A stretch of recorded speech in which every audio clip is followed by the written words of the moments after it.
Boa noite a todos. Hoje estamos muito felizes, porque apesar, de não podermos estar em muitos, tem muitas pessoas que eu estou vendo que estavam com saudades, Sejam bem-vindos, doutora Alencar, a Simone, Roberta e os demais que a gente já não via há alguns dias. O Zanata com a esposa, Todos bem-vindos. Antes de nós iniciarmos a apresentação do palestrante da noite, nós queremos lembrar que amanhã, nesta casa, no período da tarde, das 14 às 16 horas, nós teremos um seminário da USE, cujo tema é Obsessão nas Casas Espíritas. Obsessão numa instituição, Então é interessante porque o tema pode se alastrar para qualquer outra instituição, E é um tema que de vez em quando merece nós revermos, porque rever um tema assim é rever a nós mesmos, Bom, então estão convidados, quem não fez a inscrição pode fazer na hora, tem limite de pessoas, mas tem poucas inscrições ainda, infelizmente, Esse período as pessoas estão ainda confusas, com o que escolhem para fazer.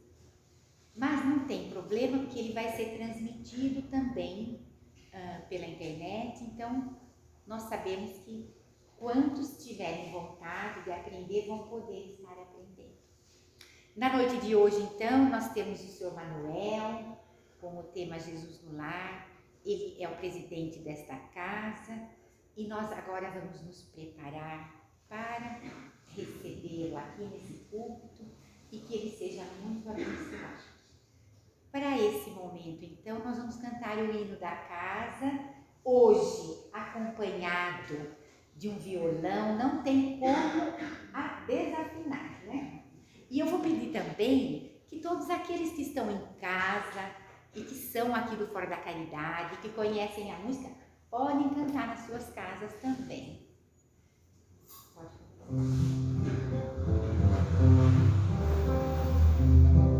Mas a Deus que essa doutrina de nessa casa se ensina, alma-nos esclareça, alma-nos esclareça, essa luz tão pequenina, cresça por graça divina, até que enfim resplandeça, até que enfim resplandeça. A alma é como um diamante, sendo polido é brilhante, em bruto não luz não brilha, em bruto não luz não brilha, não se distingue da terra, não descobre a luz que cerra, não mostra de quem é filha, não mostra de quem é filha. Pai nosso que estás nos céus, santificado seja o vosso nome.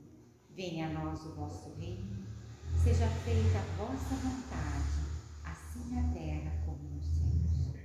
O pão nosso de cada dia dá-nos hoje, Senhor. Perdoa as nossas dívidas, assim como procuramos perdoar aos nossos devedores. E não nos deixeis cairmos em tentação, mas livra-nos de todo o mal, pois que vosso é o reino, o poder e a glória para sempre. Que assim seja.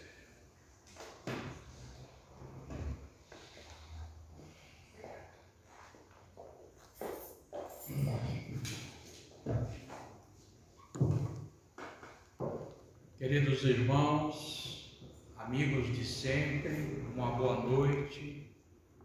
Que Deus possa nos amparar através de Jesus, nosso Mestre, para que nós possamos comungar no mesmo sentimento de amor que é tão necessário todos os dias da nossa vida, mas nesse tempo em que nós vivemos, temos que nos unir cada vez mais como os irmãos que somos filhos de um mesmo Pai, que é Deus. Então nós estamos na noite de hoje muito contentes com vocês aqui presentes. É de extrema gentileza o que fazem pelos irmãos que esperam a programação do Fora da Caridade e de outros centros da própria USA.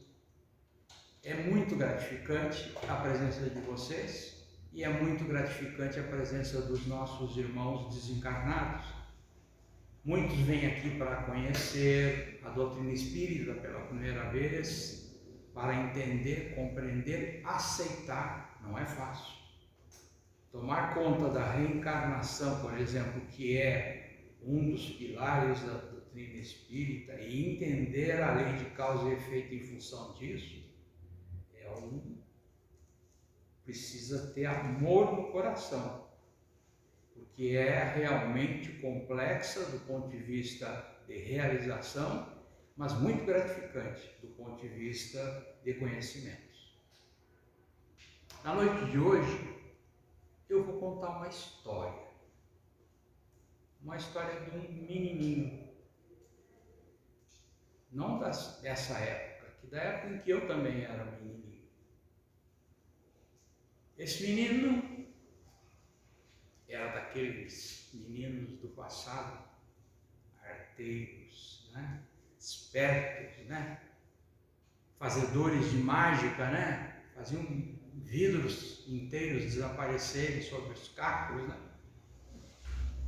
Esse menino morava numa casa ampla, gostosa, tinha sido uma chácara e depois o pai dele comprou, reformou, e todos viviam ali em 4 casas, mas separadas completamente para que ninguém interferisse na vida de cada um.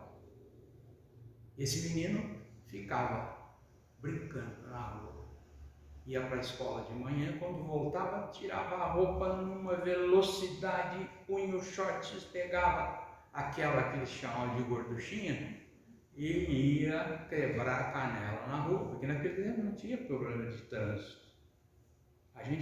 As mães não se preocupavam com os filhos na rua, porque não tinha perigo, era só brincadeira.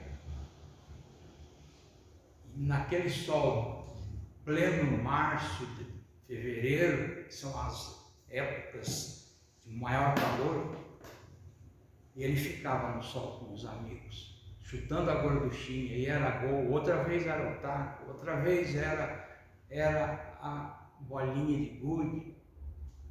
E esse menino brincava e brincava e brincava. Quem olhava ele? Quem tomava conta? A avó materna, porque os pais trabalhavam os dois, era uma cidade grande naquela época, em desenvolvimento, e os pais trabalhavam. A irmã mais velha estudava no colégio, já era adulta, né? E quem ficava em casa com o pequenucho de 12 a 13 anos era a vovó. Mas e a vovó? A vovó, meus amigos, era aquela avó. Com um olhar bastava. Porque ela tinha um psicólogo de plantão, muito melhor do que a Marina.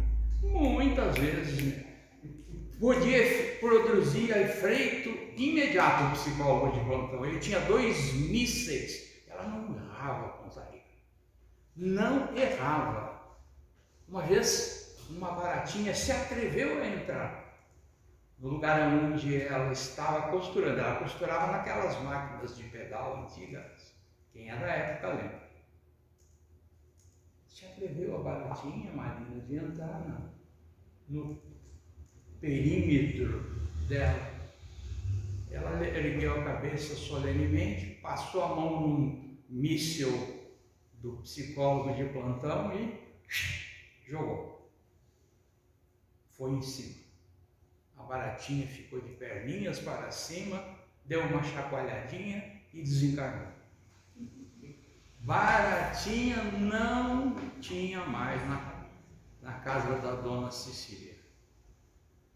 E os meninos sabiam. Olha, psicólogo de plantão está lá, hein?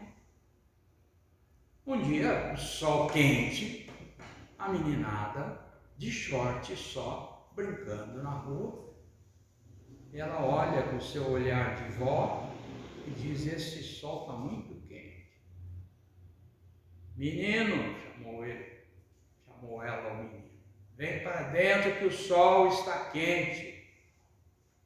Ele levantou a cabeça, parou de jogar bola e pensou por 5 segundos: vou ou não vou? Está tão gostoso.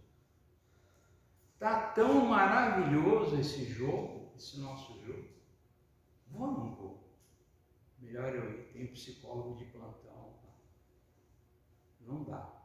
Ela apontaria, era muito certa, não dá para combater o psicólogo de plantão. Ele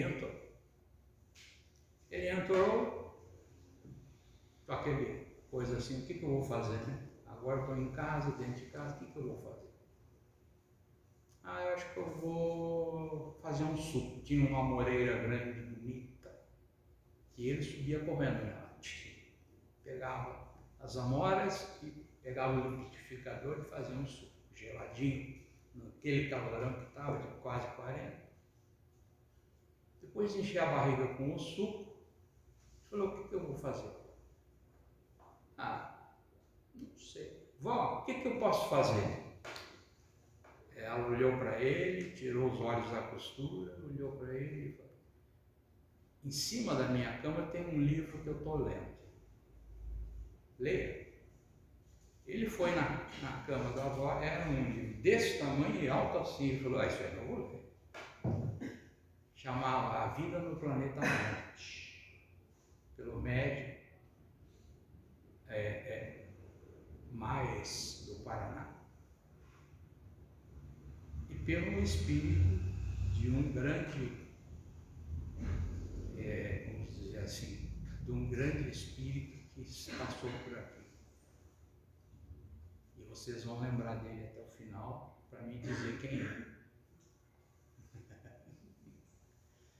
Esse livro no Planeta Marte não é um livro espírita, é um livro esoterista, ou seja, daqueles que acreditam também na vida após a morte, mas que trazem conhecimentos milenares dos egípcios, dos celtas e de outras civilizações.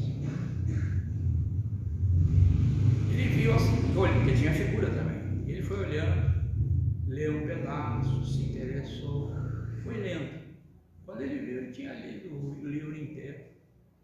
E ali contava o Hercílio Mais, que era o médico do Paraná, contava uma vida no planeta Marte. Ele leu o livro, gostou, era bonito, mas não dizia nada para ele. Não significava nada. E ele já estava com a idade do pôr as coisas na cabeça e descobrir o que acontecia, com 13 para 14 anos. Aí ele volta ao quarto da avó, e no quarto da avó tinha uns armários e no meio tinha um vão onde ela guardava os seus livros. Ele vai lá e com o dedo ele vai vendo, vê um livro amassadinho, ruidinho, páginas amarelecidas pelo tempo, todo remendado, porque um tempo desse. Ele pega o livro, olha a capa, abre, sai aquele cheiro de velho. Ele abre numa mensagem, vê a outra mensagem. Ele fala: nossa, mas isso aqui está complicado. Cada página ou 2 páginas é uma coisa diferente. E olhou. Gostou do que viu. Fechou. Pôs no lugar. uma coisa marcou. Aquela visita que ele fez ao livrinho.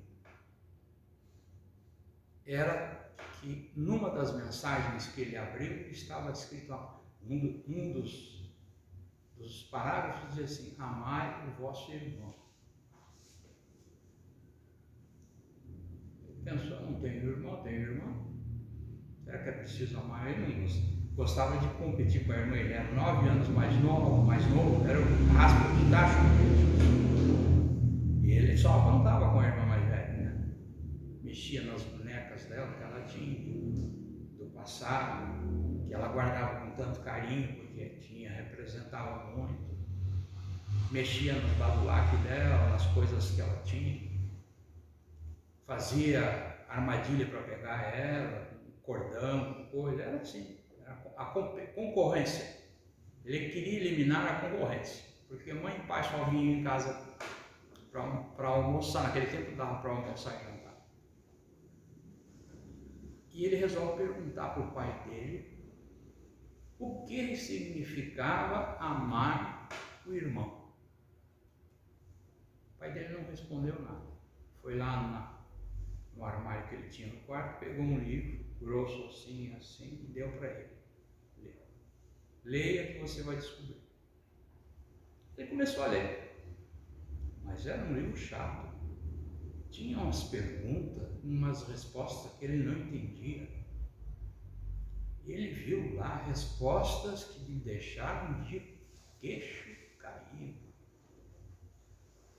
A primeira pergunta começa que é Deus e responde que é causa primária e inteligência suprema e causa primária de todas as coisas. Como é que é isso? É complicado, mas ele leu e aí começou a ver que tinha alguém que perguntava, que chamava Allan Kardec, e alguém que respondia, que ele não, na obra dizia que ele eram os espíritos. Ele, meu Deus, mas então precisou bastante espírito para fazer isso aqui. E foi lendo, e foi gostando. E descobriu que amar o irmão era, antes de tudo, ser amado pelo irmão também. Que ele deveria conquistar o irmão para ser irmão e ter um irmão. Aí ele falou, vou ter que parar com as minhas bagunças com a minha irmã. Vou ter que tratar melhor os meus companheiros de escola, os meus companheiros da gorducha, que vão ter que maneirar a boca que a gente fala um para o outro as coisas. Não dá certo. Olha, tarefa difícil. Mas ele deixou aquele livro lá, leu até o fim. Os tempos vão passando, ele cresceu, tornou-se homem, casou e veio e passou a morar numa outra cidade distante. E lá, como ele era espírita da primeira hora, nós somos da última, mas ele era da primeira. Era o tempo do espiritismo feito em casa, made in house, em que se reuniam as criaturas em casa, em torno de uma mesa, sentavam-se todos em torno da mesa, se abria com o evangelho, água fluida na mesa e ali faziam-se as preces, pediam-se os recursos necessários a todos e depois tinham as manifestações espíritas, que eram as mais interessantes, as mais instrutivas possíveis. Eu tinha, e tenho ainda, porque ela é velhinha, mas ainda está conosco, uma prima, só para ilustrar o caso, que era médium natural. Ela incorporava o espírito, vamos usar um termo antigo, dava passividade ao espírito, falava, conversava, trocava ideia, o espírito saía e ela não lembrava absolutamente nada.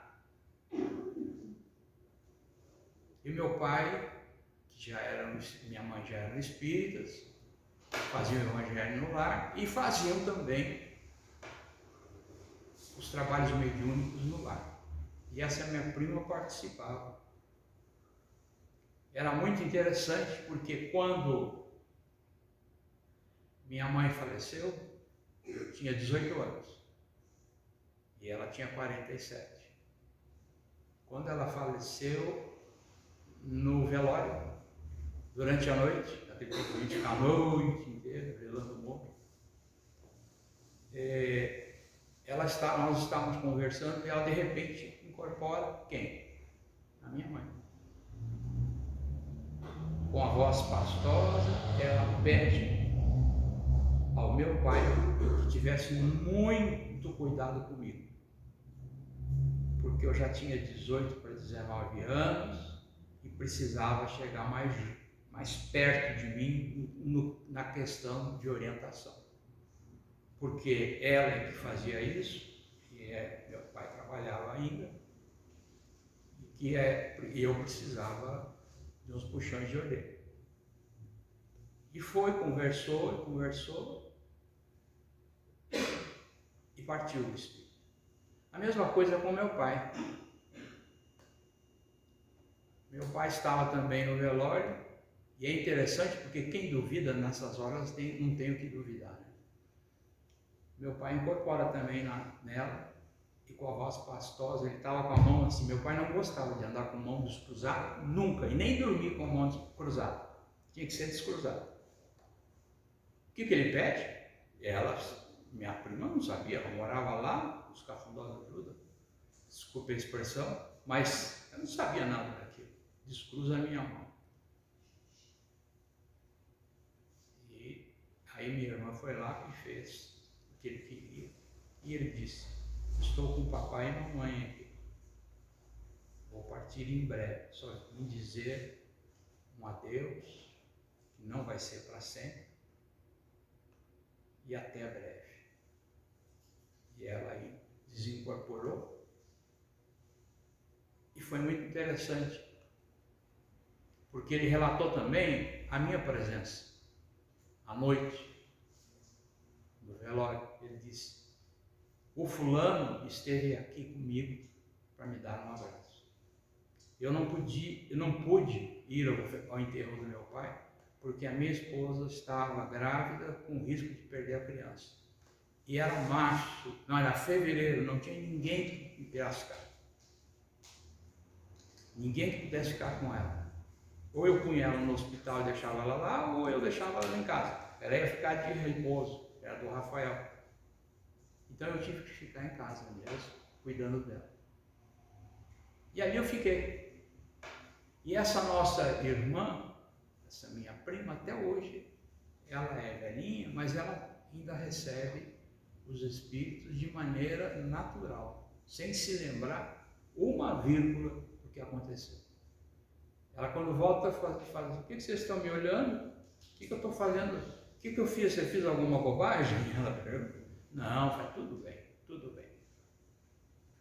Então eu me lembro desse menino que tinha um pai e uma mãe e que eram espíritas e que tinha o espiritismo à moda da casa e que se congregava com todos os vizinhos, porque a maioria do quarteirão todo, não é por acaso, era espírita.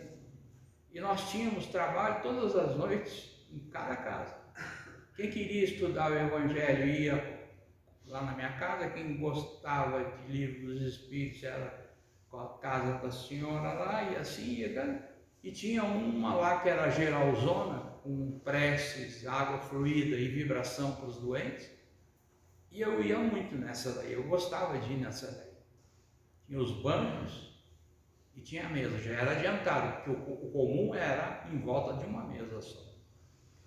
Essa não, essa tinha os bancos para assistência e a mesa para os médicos. Mas esse menino que nós estamos contando, nesta cidade em que ele casou e cresceu, ele buscou o espiritismo. Foi muito interessante porque a necessidade obriga.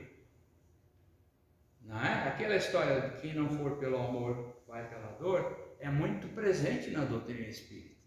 Pelo menos nesse tempo todo em que eu conheço a doutrina. Todos vêm a casa e todos buscam alguma coisa para o seu eu, ou seu eu espiritual, seu eu material. E esse menino, médium, sentiu bater na porta a necessidade de um centro e foi.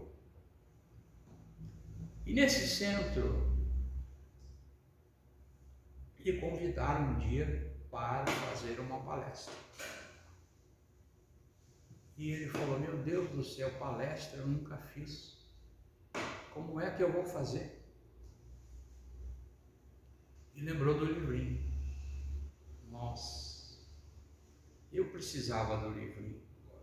Ele ia me quebrar um galhão. Porque no livrinho tinha tudo. Cada página era um assunto diferente, desenvolvido já, para dar um mote para você poder desenvolver um pouco mais, fazer as pessoas refletirem. Ah, que bom. E não tem o livrinho, fazer o quê? Ficou com a minha avó o livrinho. Ele pensando com os seus botões. Ele vai ao centro, faz a palestra e tudo. E aí, frequentando o centro, ele conversando com os amigos do centro, conta a história que ele tinha um livrinho, que ele gostaria muito de ter esse livrinho, porque foi lembrança, e era lembrança do seu pai, da sua mãe, dos seus parentes, e ele gostaria de ter. Isso ficou mais um pouco. Uma bela noite em que ele vai ao centro, uma senhorinha se levanta de lá de trás e vem ao seu encontro, sorrindo. Nas mãos ela traz um livrinho pequenininho, com as páginas amarelecidas, gastas pelo tempo, as letras e o linguajar de 1934 por aí. As lições do mestre estão ali todas, 50 e poucas lições. E ela diz a ele: olha, meu irmão, esse livrinho que você falou na palestra do mês passado, está aqui. Esse livrinho era do meu pai. O meu pai desencarnou e deixou a biblioteca espírita dele para mim. E eu queria presenteá-lo com este livrinho para que você nunca mais sinta a falta dele, para que você nunca mais tenha motivo para não ir ao centro espírita, porque traz ali todos os assuntos e você pode falar de todos os assuntos. Na época em que meu pai comprou, está escrito dentro, estava escrito, custava 1.450 o quê? Ninguém sabe. Estava escrito 1.450. Deve ser réis. Então é seu, meu filho. Aquilo fez um bem tremendo ao seu coração. Um bem tremendo. E esse livrinho está na mão desse menino até hoje. E ele está aqui.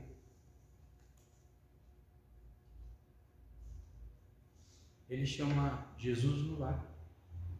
Psicografia de Francisco Cândido Xavier pelo espírito de Néio Lúcio.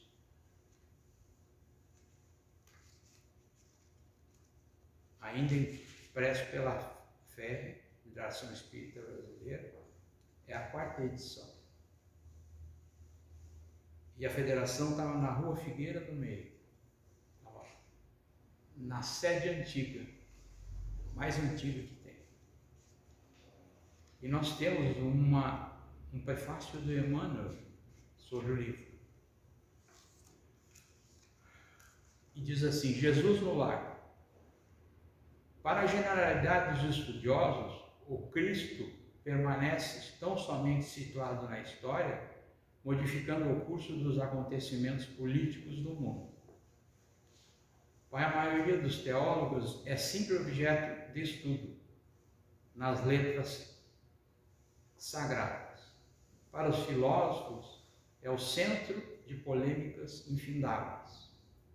E para a multidão dos crentes inertes, é o benfeitor provisional nas crises inquietantes da vida comum. Todavia, quando o homem percebe a grandeza da Boa Nova, compreende que o Mestre não é apenas o reformador da civilização, o legislador de crenças, o condutor do raciocínio ou o doador de facilidades terrestres, mas também, acima de tudo, o renovador da vida de cada um. Então, isso o menino entendeu quando ele pediu ao Pai que lhe esclarecesse que é amar o irmão. É isso que o Cristo nos ensina. Que nós, com o nosso amor, sejamos renovador da vida dentro de nós. Contudo, atinge-se o ápice do entendimento, a criatura ama o templo que lhe orienta o modo de ser. Não se restringe somente às reuniões convencionais, para as manifestações adorativas, e sim, traz o amigo celeste ao santuário familiar onde Jesus então passa a controlar as paixões, corrigindo as maneiras e inspirando as palavras, habilitando o aprendizado e introduzindo os ensinamentos eternos através de ação viva, com os quais espera o Senhor entender o divino reinado da paz e do amor sobre a terra. E aqui está ele, rasgadinho, velhinho, como a senhora aqui. Eu estava fazendo palestra aqui, e ela terminou a palestra, vinha o passe era lá. Ela veio de encontro a mim, me disse: vou te dar ele para que você não fique órfão, para que você não seja um órfão. E realmente, eu vou pedir para a Marina abrir uma parte e ler somente o comecinho para a gente não atrasar a nossa qualquer parte. Leia, por favor, o começo. Leia. Glorinha, venha ler aqui, minha amiga. Estou sem óculos, até pegar o óculos na bolsa. Não tem problema, só o comecinho.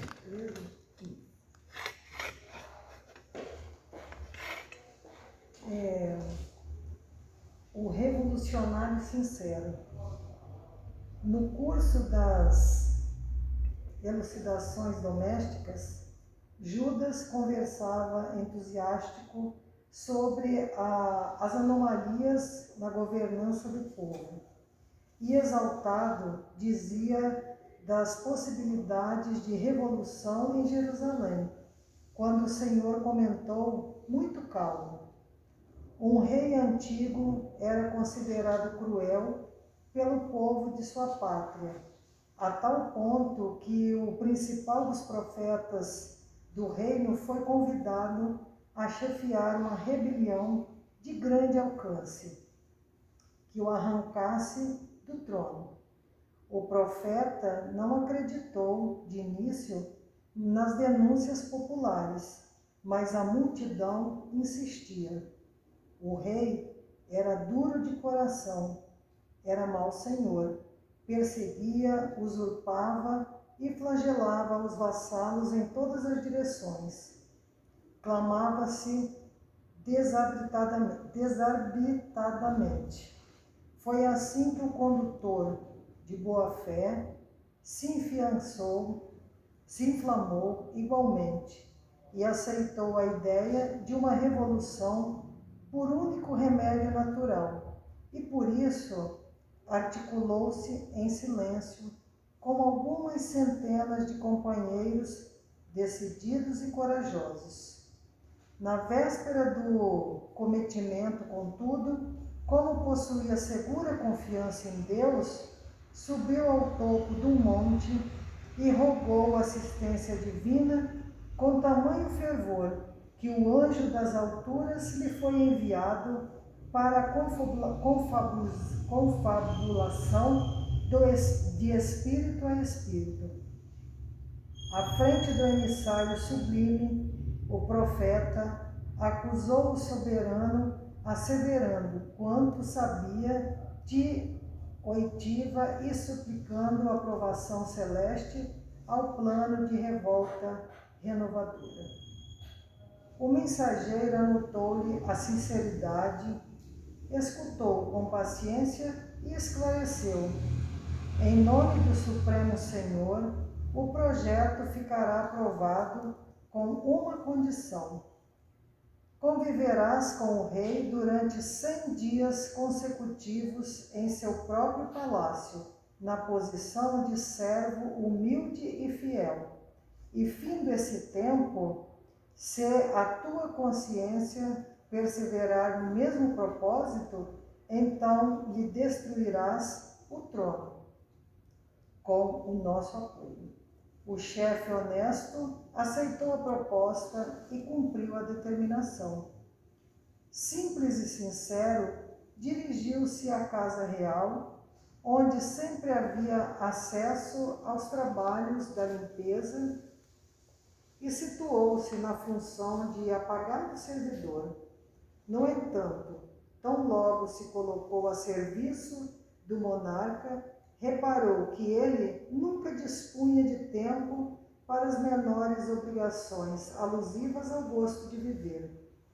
Levantava-se rodeado de conselheiros e ministros impertinentes. Era atormentado por centenas de reclamações de hora em hora. Na qualidade de pai, era privado da ternura dos filhos. Na condição de esposo, vivia distante da companheira.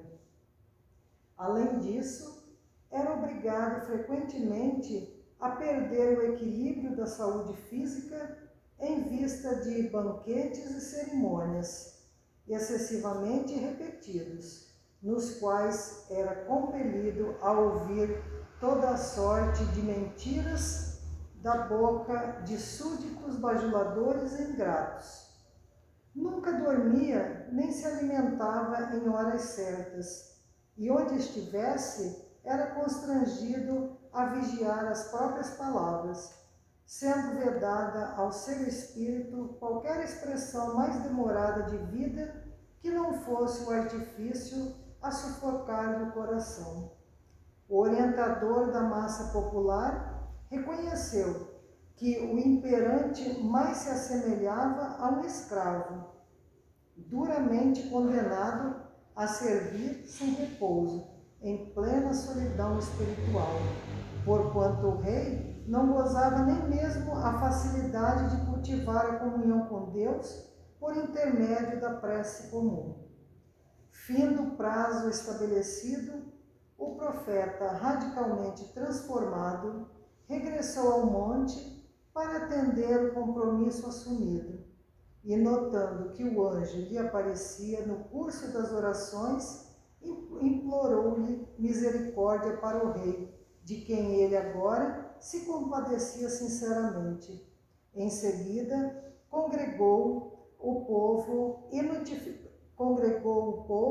notificou a todos os companheiros de ideal que o soberano era, talvez, o homem mais torturado em todo o reino, e que, ao invés da suspirada insubmissão, competia-lhes a cada um maior entendimento e mais trabalho construtivo, no lugar que lhes era próprio dentro do país, a fim de que o monarca, de si mesmo, tão escravizado e tão desditoso, pudesse cumprir, sem desastres, a elevada missão de que fora investido. E assim, a rebeldia foi convertida em compreensão e serviço. Judas, desapontado, parecia ensaiar alguma ponderação irrelevante, mas o Mestre Divino antecipou-se a ele, falando incisivo. A revolução é sempre o engano trágico daqueles que desejam arrebatar a outrem o cetro do governo. Quando cada servidor entende o dever que lhe cabe no plano da vida, não há disposição para a indisciplina, nem tempo para a insubmissão. Esse livro é fruto das reuniões que Jesus fazia na casa de Pedro. Imagina a casinha de Pedro, humilde pescador, à beira do lago de Genezaré. Ele, a esposa e a sogra e as crianças. E Jesus. Jesus se instalou na casa de Pedro sem mais nem menos. Ficava fazendo serviço de pescaria durante o dia, vinham ao cair da tarde para a grande mesa que tinha de almoço e jantar, e ali eles ficavam, Jesus e os apóstolos, alguns, era Pedro, era João, vimos aqui Judas, e ali Jesus trazia as lições da Boa Nova. Né, Lúcio, o Espírito, conviveu com Emmanuel quando se chamava Gneio Lúcius e torturava os cristãos, para variar. E ele vem com esta missão de servir de relator da vida do Cristo naquela região durante aquele tempo. O mesmo que Amélia Rodrigues. Leia os livros de Amélia Rodrigues e vocês vão ver que parece que ela é um apóstolo que está ao lado do Cristo, né? E Lúcio também. Porque se relacionou com Emmanuel. E Emmanuel não queria aceitar, quando era orgulhoso por lentos, não queria aceitar aquela estrada, quando Jesus lhe disse, vai por essa estrada que é a melhor, é a que eu estou trilhando. Se for pela larga, você terá tropeços. Ele disse, orgulhoso que ele era, ele falou, vou continuar minha vida e vou por essa estrada. E ali levou as cacetadas que a vida dá. Gneio Lúcio conheceu Emmanuel no tempo de Roma, tempo dos estádios lotados de cristãos para serem mortos. Então, eles se conheciam há algum tempo e, através disso, se estabeleceu uma ligação de Francisco Cândido Xavier, que tem parte nesse tempo também, porque foi filha de Emmanuel, do Publilentos. E aí nós vamos ver que a mensagem do Cristo é muito mais antiga do que nós pensamos.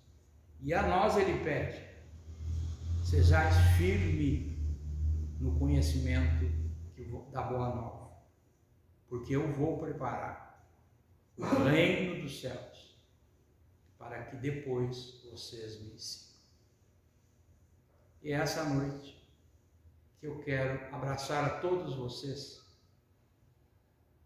com esta misericórdia do Cristo, que está presente aqui nessa casa, através dos seus trabalhadores, que somos nós e os desencarnados, e que lutamos para que a sua mensagem se estenda pelo nosso coração, com uma mensagem de luz e de reconforto, mas de reforma íntima também. Que nós possamos amar os nossos irmãos, sabendo o que é amar um irmão, como o menino lá. E que nós, nessa caminhada nossa, superemos os nossos percalços, porque nós temos muito percalço.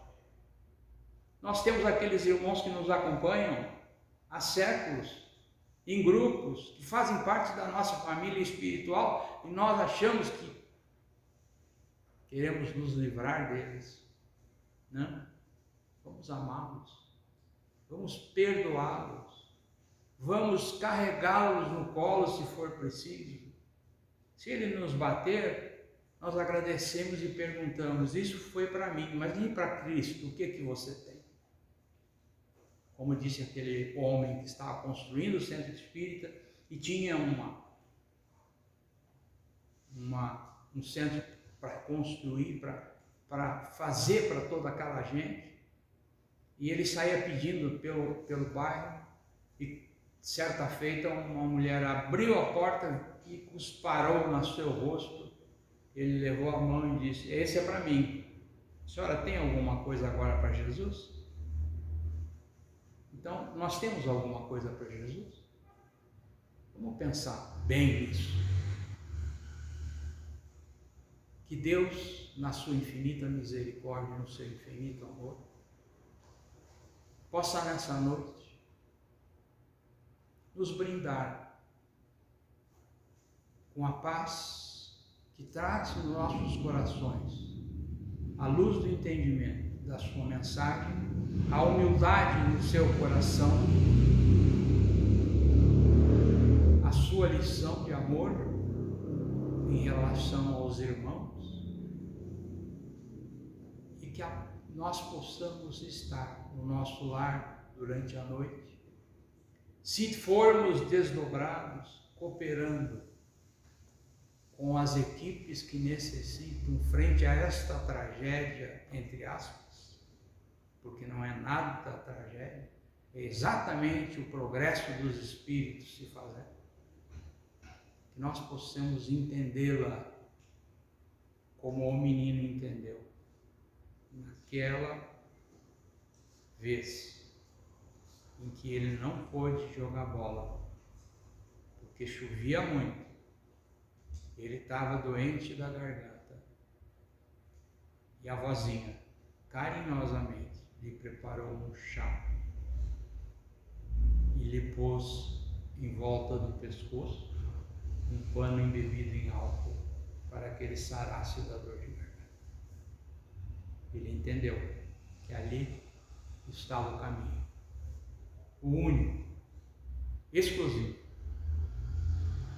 de servir a Jesus, nosso irmão querido, que olha por nós, e é o Pai de infinita misericórdia, que está no nosso coração sempre. Que Deus os abençoe, que a paz de Jesus possa estar hoje, agora e sempre em seus corações. Que assim seja. Boa noite.